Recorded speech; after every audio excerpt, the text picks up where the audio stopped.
So in my last video, um, okay. in my last video, we were talking about the relationship between technological inventions, thank you, Kat, and society as a whole, and how these technological inventions influence and often change society.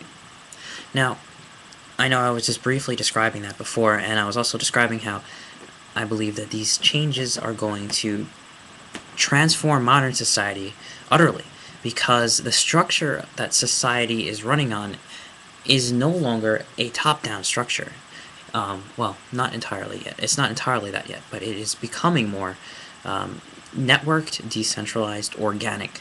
And the more that our technology becomes organic, the more influential that way of thinking and organizing is going to be.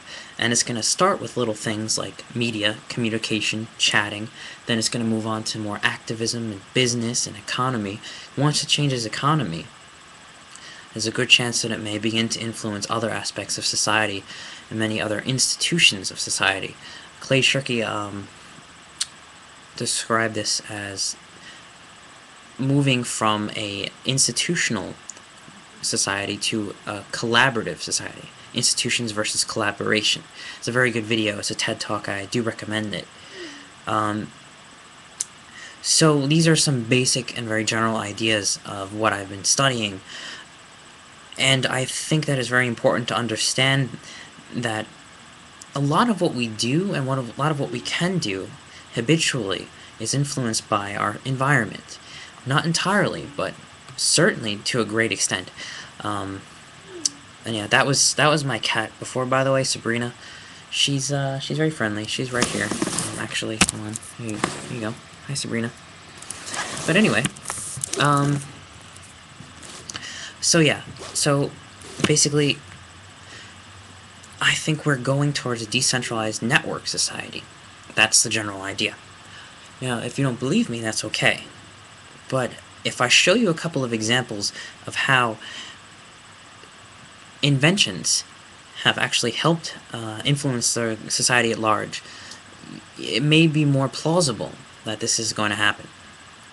I'll give you 3 examples. So, first example, it goes way back into history.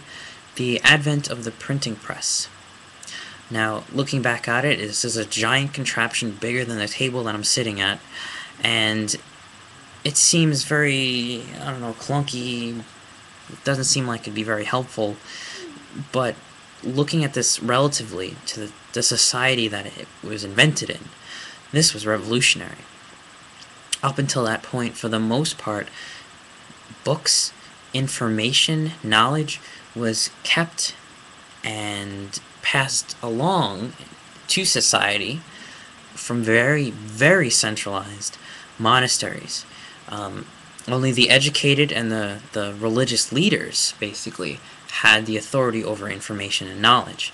Now, this isn't trying to portray some kind of conspiracy as much as this is basically saying this is what they did at the time to handle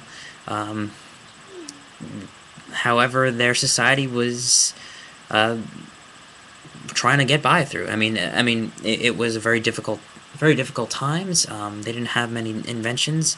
They weren't necessarily centralized. They were really a society built after the collapse of another society, Rome. So it was different times, and so yeah. Anyway, this relationship between information and the society at large has usually been very centralized. Authority and knowledge is very contained, not because they're trying to hide it from us, not because they want to control us, although that is often a byproduct of having such centralized information. If very few people have all the power, then chances are, yes, they will become corrupt. But we didn't really have any alternatives, not any plausible, realistic ones.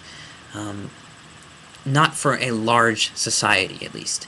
So, with the advent of the printing press, interestingly enough, the Puritan Reformation happened. sorry, the Protestant Reformation. Now, this Protestant Reformation, you may say, all right, so they're correlated. Printing press, Protestant Reformation. Causation does not equal, no, correlation does not equal causation. Prove the correlation and prove the causation. Well, it's much more complex. It's not that A will influence B, which will influence C in that linear direction. However, there is a direct connection between these two. After the printing press began to become more popular, began to be easier to create, the Gutenberg Bible, for instance, was one of the first things that came off the press. And the Bible, suddenly being able to be mass-produced, to be put in each and every single person's home after a while, was a new thing. Because you used to go to church to read the Bible. You used to go to the priests to read the Bible. You used to go to the community who held the Bible.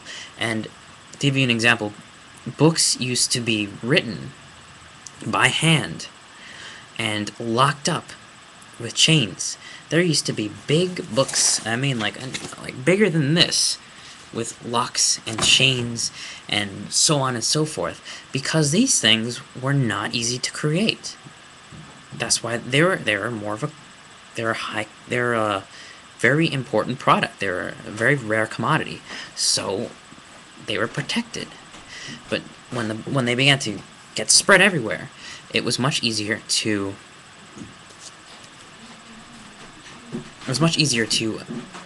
spread the word and spread information. And not long after the Protestant Reformation happened, because everybody had a Bible. And what were the Protestants thinking? They're saying things like, oh, we are all priests, things like that.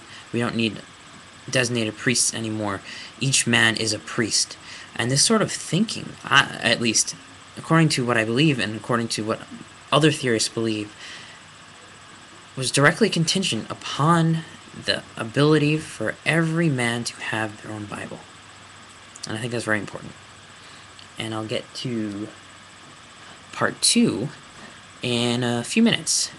So that was the first example, and I'll give you the other 2 examples in the next video. Thanks for listening.